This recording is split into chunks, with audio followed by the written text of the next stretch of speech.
Do you remember picking dandelions once they had gone to seed? Holding the delicate, white, fragile cloud to your lips and blowing hard? The tiny fragments would spring to life, released from their source, and drift freely into the air. Once airborne, they danced on the breeze, tossed one way and then another. At times, I have felt as fragmented and free-floating as those dandelion seeds. Yet, in my case, it wasn't the capricious wind, it was the fickle nature of my rival, the mistress.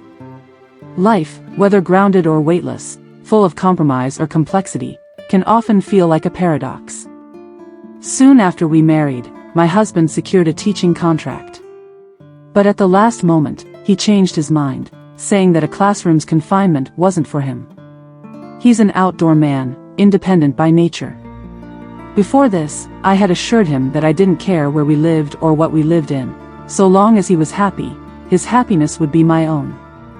Little did I know what the future would hold. Not long after, he took a mistress.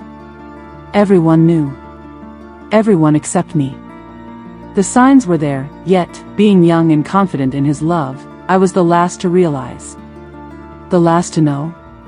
How cliché. Haven't we all heard that story before? I began to notice that, when he came home, his eyes seemed haunted, as though they lingered on memories I couldn't share.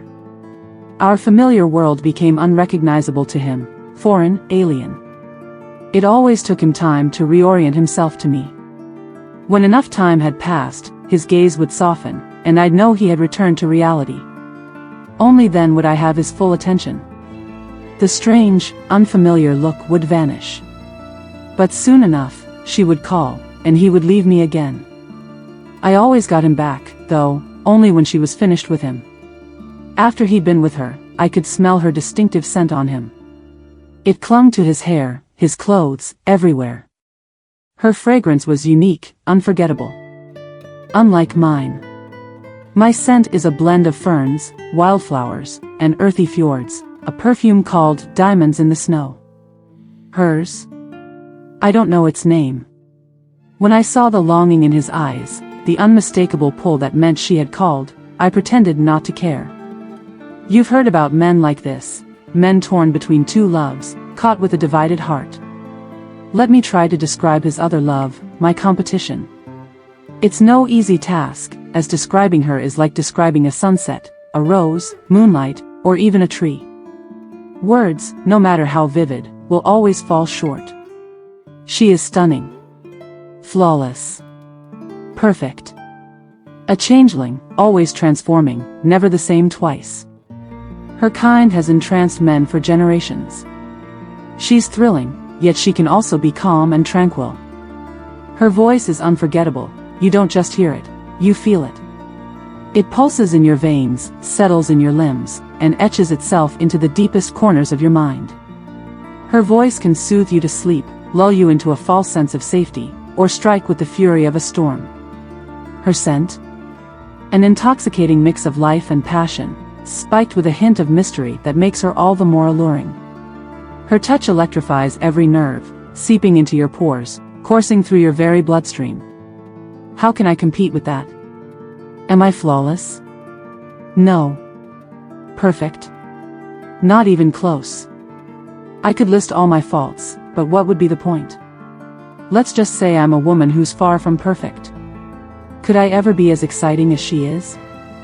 I could change my appearance, sure.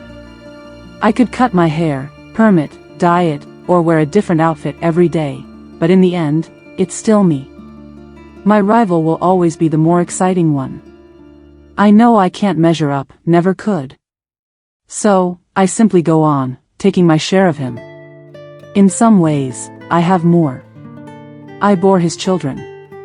I'm the roller coaster ride he chose to take, and he says he wouldn't want to get off, even if he could. But eventually, it's just a matter of time before he returns to her again. Leaving me. You're wondering, where's my pride? My dignity? Have I lost them? No. You see, my husband's mistress is the sea, and she will always have a large part of him. She's in his blood, as the sea is in the blood of all who wander. Her salty, vast, endless force, ever-changing, is as powerful as it is indifferent. She even makes her own weather. Is it the moon that controls the tides, or does the sea hold sway over her own? There's so much salt in our blood, could that be the connection, the invisible tether that binds him to her? The sea is his siren, his other love, his ethereal mistress. I'm his touchstone, his anchor. I'm the one he shares the morning paper with, the crossword puzzles. I smell of ferns, distant wildflowers, and earthy fjords. He's one of the last cowboys, a sea cowboy, and I am his landlocked mermaid. We share him, the sea and I,